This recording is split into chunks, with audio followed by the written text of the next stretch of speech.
Kenapa saya bahas ini dari awal? Karena begitu banyak orang-orang yang ingin menikah, tapi mereka minim sekali persiapan. Padahal kita sudah tahu bahwa pernikahan ini adalah ibadah yang paling lama yang pernah dilakukan oleh seorang muslim.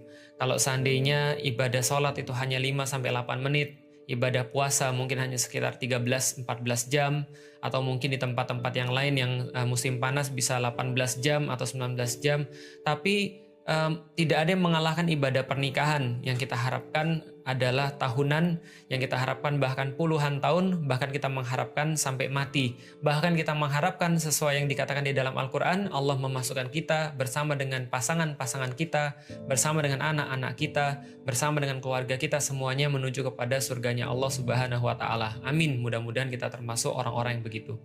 Dan mengkaji Islam itu tidak pernah terlalu awal, tidak pernah terlalu dini. Jadi kalaupun seandainya teman-teman sekalian masih merasa belum siap untuk menikah, justru karena itulah lalu kita mulai untuk mengkaji. Karena kalau seandainya kita sudah siap untuk menikah, lalu kemudian kita mau menikah, kita baru bersiap-siap, maka itu adalah sesuatu yang akhirnya terburu-buru. Maka kalau seandainya memang kita belum siap, maka itulah kita belajar, kita mengkaji. Saya secara pribadi saya perlu waktu 4 tahun. Saya sudah ceritakan sedikit kemarin. Dan orang lain mungkin perlu waktu yang lebih singkat karena mungkin mereka lebih pintar, lebih duluan mulai dan segala macamnya. Tapi yang jelas hasil tidak pernah mengkhianati persiapan. Jadi artinya hasil yang kita punya itulah hasil daripada persiapan yang kita lakukan. Coba bayangkan baik-baik. Pelari tercepat di dunia itu kalau saya nggak salah rekornya 9 detik kalau saya nggak salah. Nanti silahkan Google aja. Pokoknya dalam melari sprint 100 meter itu rata-rata atau yang paling cepat saya pikir itu 9 detik. Jadi bayangin ya, dia tanding larinya sendiri itu cuma 9 detik. Tapi berapa lama yang dia gunakan untuk persiapan? Berapa lama yang dia lakukan untuk latihan? Yang dia lakukan untuk latihan seumur hidupnya. Bisa jadi bertahun-tahun untuk cuma 10 detik pertandingan. Kita pun juga sama. Dalam kehidupan kita ada banyak hal yang kita sebenarnya cuma beberapa menit atau beberapa detik saja yang menentukan, tapi persiapannya lama. Bagaimana kemudian kita mempersiapkan diri kita, keimanan kita untuk ujian yang paling cuma sekitar ya berapa menit atau berapa detik saja. Dan ini penting sekali untuk kita ketahui teman-teman sekalian, karena begitu kita memahami bahwasanya setiap pertandingan atau setiap pertempuran itu memerlukan persiapan yang tidak singkat, maka kita akan juga bersiap-siap tentu saja dalam ibadah yang terlama. Selain ini adalah ibadah yang terlama, ini juga ibadah yang sangat diperhatikan oleh Allah dan Rasul-Nya. Maka kita tahu bahwa ketika syaitan dalam satu hadis, iblis itu punya banyak sekali anak-anak buah. Dan anak-anak buahnya itu kadang-kadang pamer kepada iblis, Rasul ceritakan. Maka ada sesetan anak buah iblis itu datang kepada iblis kemudian berkata, saya sudah melakukan ini, dan ini. Iblisnya berkata, cemen, gitu aja kamu banggain pada saya. Yang lain berkata lagi, saya sudah melakukan ini. Biasa itu mah, cemen. Datang satu setan lagi, lalu kemudian berkata pada iblis, bos, saya lapor, saya sudah menggoda laki-laki dan perempuan. Akhirnya dalam pernikahan itu mereka berpisah, mereka cerai, mereka kemudian melakukan hal-hal yang tidak syar'i, kemudian mereka cerai. Iblis bilang, ini baru anak buah gue, ini baru kebanggaan gue. Lu minta gaji berapa nambah? Nah, itu kebanggaannya iblis kalau bisa memisahkan satu ikatan suci yang dikatakan bahwa itu adalah mitsaqan ghalidha. Di dalam Al-Quran cuma ada 2 mitsaqan ghalidha. Yang pertama adalah yang Allah berikan kepada Bani Israel yang mereka gagal. Yang kedua adalah ketika Allah berada di antara kedua pasangan laki-laki dan perempuan yang mereka berniat untuk menikah karena Allah, maka itu adalah janji suci yang diucapkan karena Allah Subhanahu wa Ta'ala. Kita menghalalkan seorang perempuan karena Allah, maka kemudian Allah yang menjadi penjaminnya, dan Allah akan keluar daripada jaminan itu andaikan keduanya sudah bermaksiat. Maka kita tahu bahwa persiapan ini menjadi sangat penting sekali. Dan kita langsung saja teman-teman sekalian sampai pada bahasan yang kemarin tentang proses khitbah dan proses ta'aruf. Saya sudah ceritain bagaimana proses khitbah dan proses ta'aruf, apa saja yang boleh, apa saja yang tidak boleh, dan apa yang menjadi pengalaman saya secara pribadi. Kita coba untuk review teman-teman sekalian. Jadi prosesnya itu adalah sebenarnya sangat sederhana. Kalau seorang muslim sudah menjalani semua hal yang kita bilang kemarin tentang belajar tentang Islam, mengubah persepsinya, memahami tentang keimanan, lalu kemudian mengetahui tentang bagaimana seorang muslim itu harus berlaku, kewajiban-kewajiban dia sebagai seorang suami, bagaimana kalau nanti dia jadi seorang ayah, apa yang menjadi tujuan hidupnya, apa yang menjadi life goals-nya dia, bagaimana dia menginginkan cara dia mati sehingga dia sudah siap untuk hidup, dan seterusnya dan seterusnya dan seterusnya. Ini semua adalah bagian daripada apa yang sudah kita bahas yang akan menjadikan seorang muslim atau muslimah itu menjadi sempurna dan menjadi siap untuk melanjutkan pada satu fase berikutnya, yaitu adalah pernikahan. Jadi pernikahan itu hanya satu fase saja di antara seluruh fase, di antara banyak fase-fase hidup manusia. Tidak perlu dianggap lebih keren, tidak perlu dianggap lebih istimewa, tidak perlu pengen-pengenin secara berlebihan. Karena itu sama saja seperti ketika Anda masuk dari fase prabalik, dari belum balik menjadi prabalik menjadi akil balik, lalu kemudian mendapatkan beban-beban yang lain. Pernikahan juga sama. Karena ini adalah termasuk penggenapan daripada agama kita, karena Rasulullah Shallallahu Alaihi Wasallam berkata bahwa setengahnya agama itu ada pada pernikahan. Maka tentu saja setengah beban kehidupan itu juga ada pada pernikahan. Dan kita tahu dari beban-beban, dari ujian-ujian, dari perintah-perintah Allah itulah kita mendapatkan bagian pahala kita. Dan Maha suci Allah ketika Allah juga memberikan kenikmatan di dalam pernikahan itu.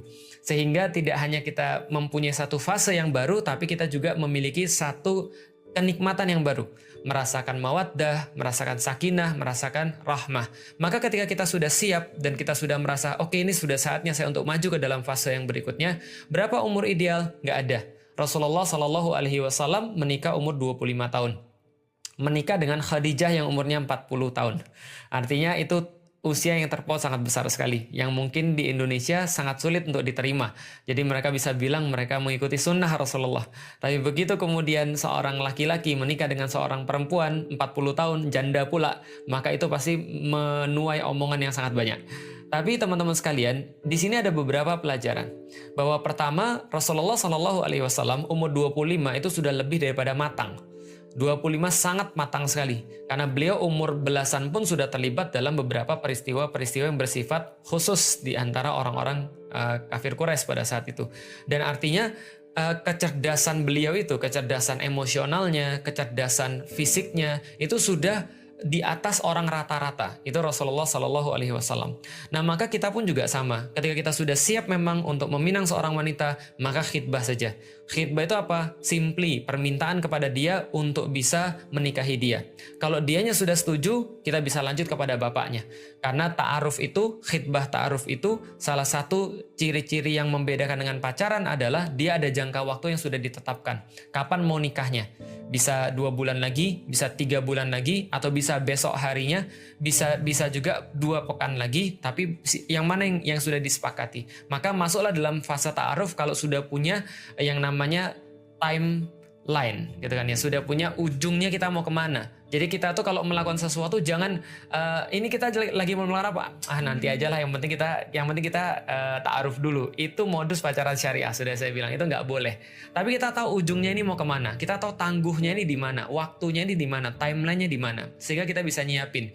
Inilah namanya komitmen. Dan saya sudah kasih tahu laki-laki itu akan berbuat yang terbaik kalau dia sudah muncul komitmen. Beda dengan perempuan. Perempuan itu mungkin tidak terlalu perlu komitmen untuk mencintai, tapi laki-laki perlu komitmen untuk mencintai. Maka cara yang paling pas untuk Anda melihat keseriusan seseorang laki-laki adalah dia mau komitmen atau tidak. Kalau dia nggak mau komitmen, ini bukan laki-laki yang baik. Gampang saja. Laki-laki yang baik, laki-laki yang serius, itu laki-laki yang punya komitmen. Kapan mau nikah dengan saya? Tanggal ini, bulan ini, insya Allah. Kalau semua sesuai dengan apa yang kita sudah rencanakan, insya Allah di bulan ini, insya Allah di tanggal ini, engkau menjadi milik saya sah insya Allah. Saya ambil daripada bapakmu dengan cara yang sah. Tapi ketika ditanyakan, kapan kita menikah?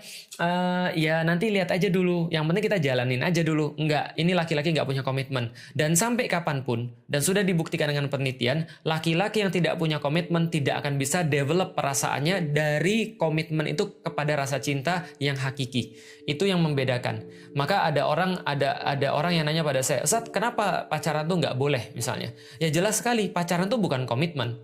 Pacaran tuh nggak ada komitmen sama sekali. Bisa jadi hari ini nyambung, bisa jadi besok putus. Dan itu bisa jadi seenak-enaknya dari salah satu pihak daripada keduanya.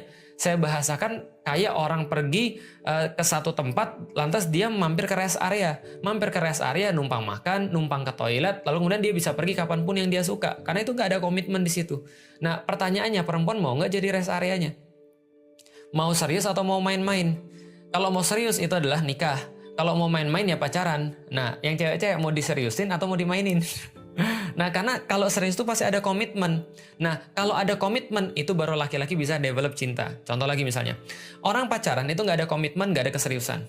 Maka kalau seandainya orang-orang yang dulunya pacaran, lantas ketika dia menikah, dia lalu selingkuh. Ya itu wajar-wajar saja. Kenapa? Karena selingkuh dan pacaran nggak ada bedanya. Itu proses yang sama. Sama-sama bukan mahram, sama-sama satu hubungan yang tidak ada statusnya, sama-sama satu hubungan yang nggak ada komitmennya, sama-sama satu hubungan yang nggak halal, ya nggak? Sama-sama satu hubungan yang diem-diem. Bisa jadi backstreet, bisa jadi kemudian nggak ketahuan dan segala macam, tapi ini tidak ada komitmen yang jelas. Maka kalau ada orang yang pacaran, itu adalah maksiat. Ketika dia sudah nikah, dia ulangi maksiat yang sama, jangan heran. Jangan salahkan siapapun selain diri Anda. Kenapa? Karena Anda sudah memilih orang yang sudah berani bermaksiat kepada Allah. Kalau sama Allah aja dia berani bermaksiat, apalagi cuma sama manusia. Kalau sama Allah saja yang maha melihat, dia masih bisa mau untuk mengakali Allah. Dia masih bisa untuk menyembunyikan diri dia daripada Allah. Dia merasa bahwa dia nggak dilihat Allah. Apalagi cuma sama manusia, gampang banget nyembunyiin password HP. Lalu kalau maksiat pergi ke puncak, kalau maksiat pergi ke kota yang lain atau pergi ke negeri yang lain. Kalau seandainya dia mau maksiat, dia punya cara-cara tertentu. Laki-laki punya banyak cara untuk bisa maksiat dan Anda nggak akan bisa ngawasin dia 100%. Maka tinggalkan pengawasan itu pada Allah. Bagaimana kita tahu bahwa pengawasan itu ada pada Allah? Ketika seorang laki-laki itu dari awal menunjukkan komitmen bahwa dia ketaatannya hanya pada Allah Subhanahu wa taala, sehingga ketika dia taat pada Allah, dia memilih Anda karena Anda juga menaati Allah Subhanahu wa taala. Itu summary-nya. Ketika kita kemudian masuk dalam fase khitbah, maka sudah masuk khitbah, kita sudah tentukan tanggal untuk pernikahan, kita sudah tentukan waktu untuk ta'arufnya, maka yang kedua adalah tidak boleh kholwat. Maka kita tidak boleh berkholwat. Gimana caranya supaya tidak berkholwat? Boleh bawa keluarga. Maka seorang perempuan bisa bawa keluarga laki-laki, keluarga dari bapaknya misalnya, atau kakaknya, atau ibunya, atau seorang laki-laki yang mau yang mau ta'aruf dengan seorang wanita datang ke rumahnya. Seperti saya ketika sudah fase ta'aruf, saya bawa calon istri saya ke rumah saya. Jadi Ummu Alila saya bawa ke rumah saya untuk ketemu dengan bapak dan ibu saya. Begitupun juga saya pergi ke Pati untuk bertemu dengan keluarga dia. Untuk apa? Untuk menjelaskan, ini loh saya. Nanti di situ orang tuanya nanya, Dek Felix kerja apa? Gitu kan ya. Oh iya, saya kerjanya di sini. Saya penghasilannya segini sebulan. Tapi ibu, walaupun mungkin tidak cukup, tapi insya Allah saya berkomitmen. Andai saya harus gosok WC ibu, saya akan gosok WC untuk membiayai anaknya ibu. Lalu kemudian dia bisa ngelihat kita. Pas kemudian saya pergi ke Pati dan kebiasaan kita di kampus adalah sholatnya di masjid dong. Ya karena waktu itu belum ada corona. Kebiasaan kita adalah sholatnya di masjid dong. Ketika kita sholat di masjid terus muncul desas-desus di antara orang-orang di kampung. Itu mantunya Pak Sini orangnya soleh. Lah kenapa? Karena sholatnya di masjid. Nah, itu menambah sifat positif dong, menambah satu hal yang positif. Padahal saya belum jadi mantunya, gitu ya. Jadi intinya adalah ini adalah salah satu contoh gimana cara kita menjalani khitbah dan ta'aruf. Yang jelas tidak ada yang namanya kholwat dan kita memang sudah siap untuk menikah. Tinggal menentukan kapan waktunya, lalu kemudian kita bisa masuk ke dalam fase berikutnya. Apa fase berikutnya? Mempersiapkan pernikahan. Nah, ini adalah fase berikutnya. Nah, ini saya pikir adalah sesuatu yang sangat sederhana sebenarnya tentang masalah mempersiapkan pernikahan. Pernikahan itu bukan sesuatu yang bersifat khusus di dalam Islam. Artinya tidak perlu sampai orang tuh mengatakan, Ustadz enak aja nyuruh nikah, putusin aja, bayarin dong kalau seandainya nyuruh-nyuruh aja. Pertanyaan saya, yang enak siapa, yang bayarin siapa? Ya kalau misalnya Anda sudah mau nikah, ya berarti Anda sudah harus siap. Berarti kalau Anda belum siap, berarti Anda belum layak untuk menikah, termasuk dalam persiapan finansial. Tapi yang sering menjadi satu halangan adalah ketika orang tuh berpikir bahwa nikah tuh harus mahal. Inilah yang menjadi, saya pikir ya, dosa jariah daripada orang-orang yang menunjukkan kepada orang yang lain bahwa nikah tuh benar-benar harus mahal. Padahal nikah tuh nggak harus mahal, teman-teman sekalian. Saya ketika menasehati adik-adik kajian saya yang kemudian mau nikah, saya bilang sama mereka, duit itu lebih antum perlukan setelah nikah, bukan sebelum nikah. Andai kan antum misalnya ya kalau anaknya bos besar misalnya, Anda mungkin bisa nikah dengan nggak ada masalah. Tapi nggak semua orang tuh orang kaya, tahu nggak? Nggak semua orang tuh orang berada. Kadang-kadang Anda tuh harus tahu diri dan Anda harus tahu kemampuan seperti apa. Karena itulah saya pernah untuk mengarrange satu pernikahan teman-teman sekalian di tahun 2000 kalau nggak salah 2016 kalau saya nggak salah atau 2013. 2013 atau 2016 pernikahannya itu cuma 10 juta all in. Sudah termasuk catering, sudah termasuk yang menikah itu apa namanya? Penghulu, termasuk penghulunya, termasuk kemudian kos-kosannya, sudah termasuk ranjangnya, sudah termasuk segala macamnya, mahar dan seterusnya. Itu cuma 10 juta dan itu bisa banget kalau kita mau untuk mengusahakan. Tapi mindset kita seolah-olah bilang gini, yang penting nikah tuh adalah seumur hidup sekali. Maka buatlah yang bagus. Akhirnya harus menghabiskan puluhan, bahkan ratusan, bahkan miliaran. Ya ini yang saya katakan bukan sesuatu yang harus kita lakukan. Karena nggak semua harus kita contoh kalau sesuatu itu adalah sesuatu yang nggak baik. Maka teman-teman sekalian, dalam rangka mempersiapkan pernikahan, kita memang harus tahu kapasitas kita seperti apa. Dan ini yang diomongkan juga kepada keluarga calon yang kita akan nikahi. Dan ini memang tergantung budaya dan nggak ada masalah. Budaya itu yang nggak selalu salah. Tapi biasanya yang kejadian adalah kalau kita ke orang Jawa, misalnya kayak saya datang, lalu kemudian saya bilang, berarti nanti seperti apa ibu pernikahan? Gimana bapak pernikahan? Bapaknya bilang, ya saya ikut ibu aja. Kan saya sudah bilang influencer terbesar adalah ibu.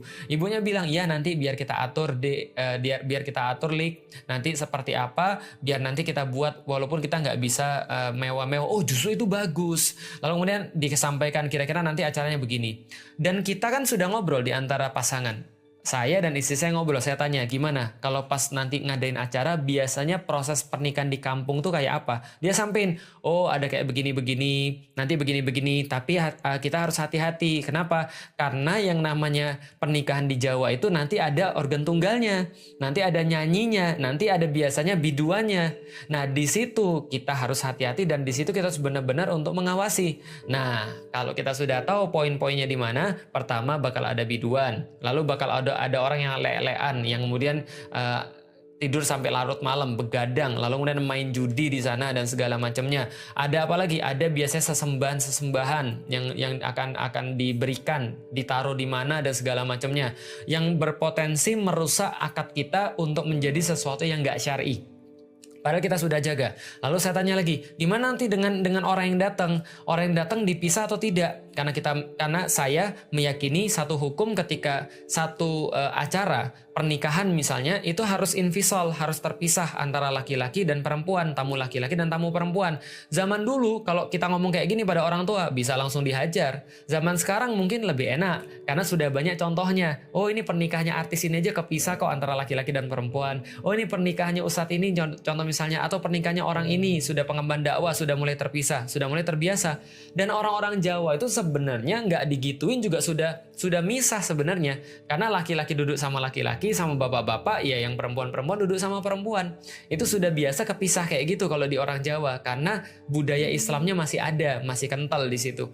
Beberapa mungkin ya, tapi ada juga ya kayak tadi biduan yang goyang-goyang pas malam, lalu kemudian ada orang yang begadang lalu main judi dan segala macam. Disitulah kita coba untuk membuat sebuah strategi dalam hal-hal kayak gini. Diskusi sama calon istri, jadi gimana, bisa nggak kamu ngomong sama orang tua bahwa kita nggak usah ada prosesi-prosesi yang aneh-aneh, nggak perlu ada sesembahan, nggak perlu ada yang biduan, nggak perlu ada judi. Lalu gimana dengan budaya adat Jawa saat misalnya? Ya kalau misalnya contoh hanya sekedar beberapa simbolis, misalnya menyerahkan beras atau kemudian nginjek telur dan segala macamnya. Selama itu adalah sebuah simbolis, kalau bagi saya, kalau saya salah, saya tolong nanti dikoreksi. Kalau ini adalah memang ada hubungannya dengan togut atau ada hubungannya dengan sesembahan berhala, saya tolong dikoreksi. Tapi saya tidak melihat itu ada sesuatu hal yang aneh, gitu kan ya. Artinya kalau misalnya biasa-biasa saja, cuma sekedar nyerahin beras sebagai pertanda apa? Pertanda bahwa seorang suami akan memberikan pangan pada seorang istrinya misalnya.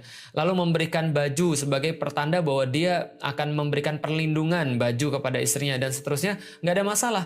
Tapi kalau misalnya dandanan ala Jawa, nggak. Karena itu buka aurat berarti. Saya bilang sama istri saya, kamu bisa nggak untuk nyelesain checklist ini? Checklist apa aja yang kira-kira nanti akan jadi masalah. Coba kita checklist satu-satu. Oh ini checklist. Oh ya ini checklist. Oh ya ini checklist. Oh ini checklist. Kalau semua checklistnya sudah beres, kita kemudian ngomong sama orang tua, ya berarti alhamdulillah kita bisa melanjutkan pada pernikahan. Tapi sebelumnya kalau misalnya ini sudah beres, lalu bagaimana dengan uang? Saya bilang sama ibunya, ibu, dan ini harus diomongin. Tapi kita nggak enak inilah gunanya ta'aruf dan khitbah. Ingat, Anda itu bukan melaksanakan sesuatu yang main-main. Tapi pernikahan ini harus jelas. Maka harus benar-benar ditanya, mohon maaf ibu, mohon maaf banget. Kalau nanti urusan untuk pengeluarannya, ini kira-kira siapa ya yang nanti akan menanggung? Itu harus ditanya. Kalau ibunya ngomong, iya kalau saya sih berharap adik yang nanggung dari pihak laki-laki. Ya berarti tinggal kita tanya, kira-kira berapa yang ibu perlukan? Dia bilang misalnya contoh, yang saya perlu sekitar 500 miliar. Waduh.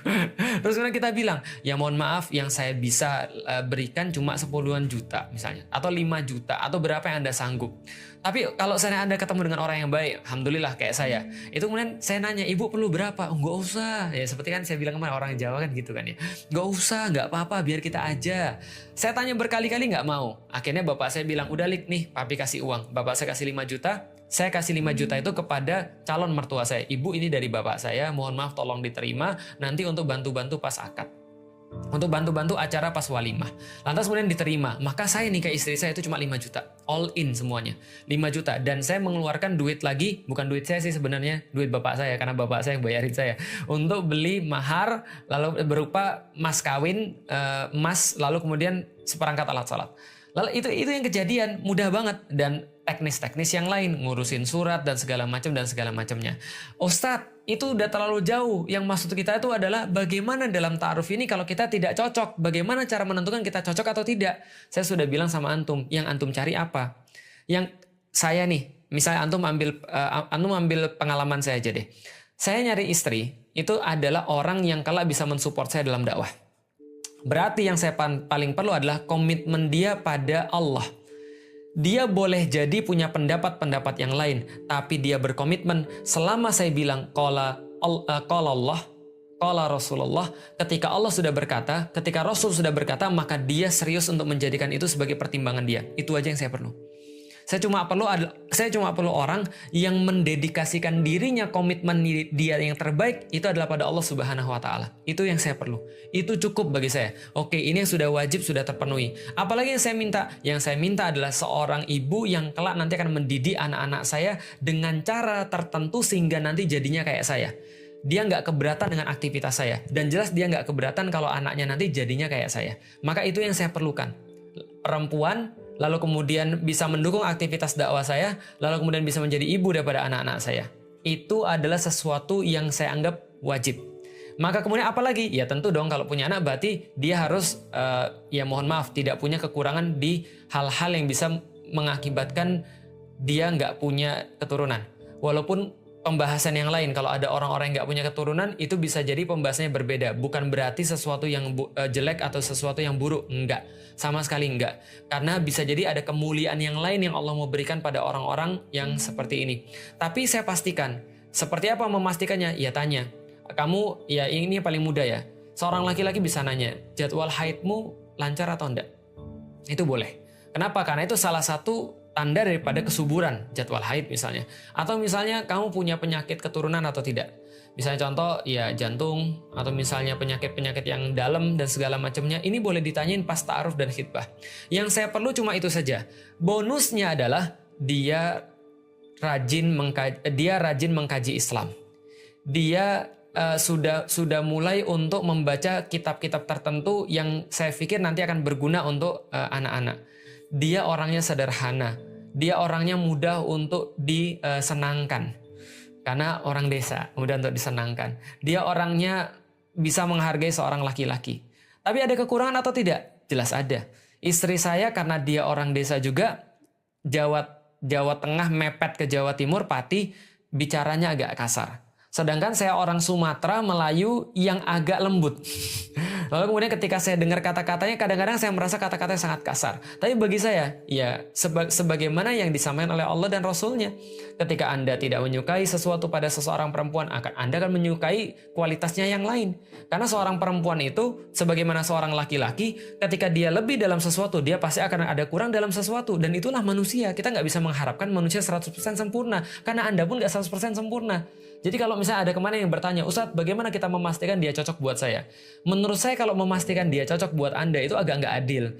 Tambah deh satu pertanyaan lagi. Nggak hanya apakah dia cocok bagi saya, tapi Anda juga harus bertanya, apakah Anda juga cocok bagi dia? karena Anda itu juga nggak sempurna, sebagaimana dia nggak sempurna. Maka ketika perkataan dia kadang-kadang kasar, maka kadang-kadang dia menurut saya Ummu Alila kurang playful misalnya. Menurut saya misalnya Ummu Alila punya beberapa kekurangan yang lain, misalnya terlalu polos misalnya dan segala macam, nggak bisa berpikir bahwa orang tuh punya satu plot terhadap dia misalnya. Ya itu adalah sesuatu yang harus saya tutupi. Di saat yang sama Ummu Alila tuh tegaan banget bisa jadi. Di saat yang sama saya tuh nggak tegaan banget. Maka itu juga melengkapi. Ummu Alila tegaan banget, saya nggak tegaan. Ummu Alila kadang-kadang melihat sesuatu dengan cara lebih berpikir panjang, saya nggak berpikir panjang. Saya kalau lagi mau sesuatu ya sudah, lakukan ya lakukan, beli ya beli. Ummu Alila bilang jangan dulu, sebentar, coba kita mikir dulu. Ya itu kan perempuan dan laki-laki saling melengkapi satu sama lain. Cara kita mendidik anak juga seperti itu. Kadang-kadang kalau saya marah dia ngingetin saya, kadang-kadang ketika dia kemudian nggak tepat saya coba untuk membenahi dia. Ya inilah namanya rumah tangga. Jadi ketika kita pendekatan yang kita cari juga hal yang seperti itu tadi. Bagaimana ketika kita melihat bahwa dia tuh punya karakter-karakter wajib yang sudah kita list di dalam kehidupan kita. Oh, dia sudah punya ini, berarti yang lain tinggal pelengkap saja. Bagi saya dia manis, asik. Gitu kan. Kenapa? Dari dulu tuh saya senang dengan perempuan-perempuan yang matanya bulat. Gitu kan. Nah, bagi saya kemudian Ummu Alila mempunyai karakteristik itu nggak wajib. Itu adalah sesuatu yang bersifat ya sunnah kali ya gitu ya. Terus apa lagi? Oh, tapi dia hitam, ya nggak ada masalah. Lah kenapa? Kan sudah saya bilang kita nggak ngukur tingkat keputihan, kita nggak nyari model untuk pemutih gitu kan ya. Lucu kan ya, jual pemutih tapi modelnya udah putih semua gitu kan ya, dan nggak bisa lebih putih lagi daripada itu. Oke, jadi artinya adalah kalau kita bicara tentang kualitas-kualitas yang kita inginkan, Anda yang harus jelas. Jadi kalau Anda bilang apakah dia cocok buat saya, berarti Anda itu yang nggak jelas untuk mengetahui apa yang Anda mau. Kalau Anda sudah jelas dengan apa yang Anda mau, Anda nggak akan bertanya seperti itu. Bahkan in the first place ketika Anda milih dia pun Anda sudah memberikan filter-filter itu. Jelas ya? Jadi kalau seandainya Anda menemukan sesuatu yang Anda nggak suka dan Anda nggak siap untuk menghadapi itu, dan hal itu bersifat mungkin tidak bersifat agamis ya, tapi bersifat hal-hal yang lain. Contoh Anda melihat dia nggak bisa nurut sama Anda dan dia senantiasa bantah, atau pola hidupnya yang terlalu tinggi. Misalnya dia harus pergi ke mall setiap pekannya 2 kali, atau harus beli tas bermerek yang harganya jutaan, bahkan puluhan, bahkan ratusan juta, dan dia seneng dengan perkara-perkara kayak gitu. Kalau saya terus terang saya nggak bisa terima. Saya nggak bisa terima kalau dulu ketika saya taruh sama Ummu Alila dan dia kemudian mengharuskan standar hidup dia itu ada pada satu titik tertentu. Bagi saya yang lain boleh menerima dan itu syar'i saja, tapi saya nggak bisa nerima pola hidup yang kayak gitu. Mohon maaf banget, saya nggak bisa terima pola hidup yang kayak gitu. Nah, contoh misalnya dulu ketika saya pergi ke Paris dan pergi ke Milan bersama dengan bapak dan ibu saya dan teman-teman bapak dan ibu saya tuh nggak bisa nerima kalau ada orang beli tas harganya puluhan juta. Itu saya nggak bisa terima. Saya nggak bisa terima orang beli tas harganya ratusan juta. Itu saya nggak bisa terima dan nggak masuk dalam kepala saya. Dan saya paling nggak suka ketika orang tuh ngelihat kita dan ngelihatnya dari luar kita, seolah-olah kita nggak punya kualitas internal. Dan saya nggak mau kalau istri saya nanti itu dinilai daripada apa yang dia pakai, bukan apa yang ada dalam diri dia, bukan apa yang dia dakwakan. Bagi saya itu nggak penting sama sekali. Saya nggak bisa terima ketika seseorang bilang saya nggak bisa jalan kalau mobilnya nggak model kayak gini. Nah kenapa? Itu terlalu manja dan saya nggak perlu perempuan-perempuan manja dalam hidup saya. Saya perlu perempuan yang saya bisa ajak untuk lari dan saya ajak untuk dakwah. Nah itu kalau saya, itu contoh preferensi saya. Dan andai kan dulu Ummu Alila modelnya kayak gitu, itu jelas sudah saya batalin ta'aruf saya. Dan nggak ada dosa bagi seorang laki-laki membatalkan ta'aruf. Kemarin ada yang bilang, apakah ta'aruf itu pemisahnya hanya mati? Itu kawin namanya. Dan orang nikah aja bisa berpisah tanpa mati gitu kan ya, apalagi ta'aruf, apalagi khitbah. Ya kalau Anda sudah memang menemukan ketidakcocokan, ya udah nggak apa-apa. Tapi Ustadz, ada laki-laki yang modus loh Ustadz. Ada laki-laki yang menjadikan ta'aruf dan khitbah itu modus pacaran, dan dia itu cuma untuk ganti-ganti pasangan aja. kita sudah tahu yang namanya Islam itu memang sudah memberikan syariat. Walaupun syariat itu bisa dipermainkan dengan orang-orang yang punya niatan jelek. Dan sudah kita serahkan pada Allah kalau ada yang kayak gitu. Walaupun saya pikir nggak akan banyak. Tapi yang jelas kalau Anda menemukan sesuatu yang sudah tidak Anda suka, ya boleh mundur. Contoh misalnya, satu waktu ada orang yang ta'aruf, sudah cocokkan keduanya. Cuman ketika ketemu sama orang tuanya, maka orang tuanya ya mohon maaf, nggak semua, mohon maaf. Tapi kadang-kadang memang kita harus mengkritik budaya-budaya kayak gini. Mohon maaf, saya tahu orang-orang Bugis punya kebijaksanaan sendiri dengan uang panainya. Dan mereka punya dasar budaya yang sangat kuat. Karena di dalam Islam juga, salah satu yang menandakan kehormatan perempuan adalah memang maharnya. Maharnya memang tidak boleh dibatasin. Ketika Umar bin Khattab mau membatasin mahar pun, ketika perempuan kemudian protes, Umar bin Khattab nggak jadi membatasin mahar. Maka saya tahu tentang masalah panai itu mungkin mempunyai dasar akar sejarah yang luar biasa di dalam budaya Bugis. Tapi kita juga perlu untuk memikirkan bahwa kadang-kadang banyak orang yang akhirnya nggak jadi nikah atau nunda nikahnya atau undur diri daripada nikahnya atau merasa takut mau nikah dan akhirnya terjebak maksiat. Dan ini adalah permasalahan yang sangat besar sekali, gitu maksudnya. Dan kita harus tahu juga. Nah, maka orang-orang tua juga harus mikir. Ketika waktu dulu juga ada satu kasus ketika mau menikahi salah satu adik saya mau menikahi orang Bugis, lantas tiba-tiba orang tuanya mengajukan mahar yang luar biasa, yang mungkin nggak bisa dipenuhi, ataupun kalau dipenuhi juga untuk apa. Lalu kemudian saya katakan pada dia, berarti ini problem kan, orang tuanya mengharuskan begini sementara antum belum bisa memenuhi. Lalu seperti apa? Oh ya Ustaz, kita bisa Ustaz, tapi saya akan ngutang. Saya bilang nggak usah ngutang. Kenapa? Antum perlu duit banyak ketika sudah nikah. Antum perlu sumber daya yang banyak ketika antum sudah nikah. Jangan ngutang. Saya bilang, usahakan cara yang lain, negosiasi sama bapak ibunya. Minta calon antum untuk ngobrol sama bapak ibunya. Sudah Ustaz, kita udah ngobrol berkali-kali. Lalu kemudian besoknya datang lagi, pekan depan datang lagi, nggak bisa Ustaz. Pekan depan datang lagi, nggak bisa Ustaz. Saya bilang sama dia, tentuin tangguhnya. Tentuin tangguhnya. Kalau sebulan dari sekarang kalian nggak bisa meyakinkan, berarti kalian bukan ditakdirkan untuk menikah. Kenapa? Karena ini mulai ke arah sesuatu yang saya nggak suka. Karena bagaimanapun juga standar saya secara pribadi untuk kemudian melihat satu pernikahan itu, ya ini benar-benar harus dalam kendali kita. Karena kita harus tahu, yang namanya hajat nikah itu adalah hajatnya dua orang yang mau nikah. Dan ini harus kita ketahui dulu, Anda bukan harus nurut pada orang lain. Ini idealisme Anda, karena Anda sedang memulai sesuatu yang kelak nanti Anda akan harus ceritakan pada anak dan cucu Anda. Tentang bagaimana Anda menikah supaya Anda mewariskan kebiasaan-kebiasaan yang baik pada mereka. Tidak menyusahkan orang ketika menikah. Gitu kan ya. Nah maka kemudian saya bilang, cari waktu 1 bulan, Anda nggak bisa kemudian untuk meyakinkan, sudah batalkan ta'arufnya, cari yang lain. Berarti Anda bukan dia dan dia bukan untuk Anda. Apa itu jodoh? Jodoh adalah ketika mereka sudah nikah dan bersama, itu jodoh. Gimana kalau mereka nanti cerai Ustaz? Berarti jodohnya sampai di situ. Jelas ya? Jadi jodoh itu adalah sesuatu yang sudah Allah takdirkan bersama. Maka Anda harus tahu bahwa ditakdirkan bersama itu untuk satu sebab. Berarti Anda kalau memang bisa negosiasi dalam satu hal, Anda negosiasi. Oh, saya nggak mau 2 bulan lagi, saya maunya 2,5 bulan lagi, kata ibu dan bapaknya. Nggak ada masalah, it's negotiable. Tapi kalau ada sesuatu yang memang sudah mengambil nilai Anda, walaupun tetap syar'i, tapi nilai Anda sudah diganggu di situ, bagi saya secara pribadi, ya harus dinegosiasikan untuk ikut nilai kita. Tapi orang tuanya bilang, ya sudahlah kalau gitu nggak 200 juta. Maharnya, ya sudah kalau 25 aja. Enggak, kita punya plafon 5 juta. Oh enggak, kalau gitu turun lagi lah, enggak apa-apa lah kalau gitu 30 juta, enggak 5 juta, ujungnya 15 juta, ya enggak ada masalah.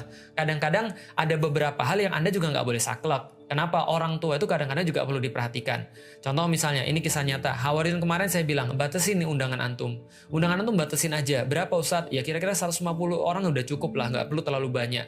Kenapa? Karena semakin membengkak orang, semakin membengkak pengeluaran. Maka kemudian dia bilang, Ustadz, ibu Ustadz dan bapak saya minta, jangan segitu, lebih banyak lagi. Walaupun karena nanti ada orang-orang yang nggak diundang, ya sudahlah nggak apa-apa. Kalau ibu antum yang minta, bapak antum yang minta, itu termasuk birrul walidain. Itu negotiable.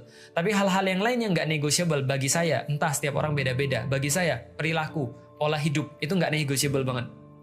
Dan itu nggak ada urusan dengan syariat. Syariat memperbolehkan, cuma saya nggak mau aja.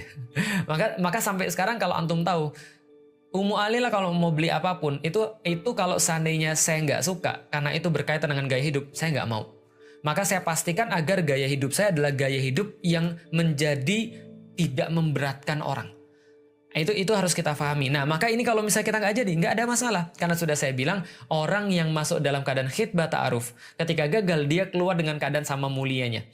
Dan kadang sama fitrahnya, dia nggak pernah dirusak oleh siapapun. Bahkan dia nggak dirusak oleh kupingnya, nggak dirusak oleh rayuan Pulau Kelapa.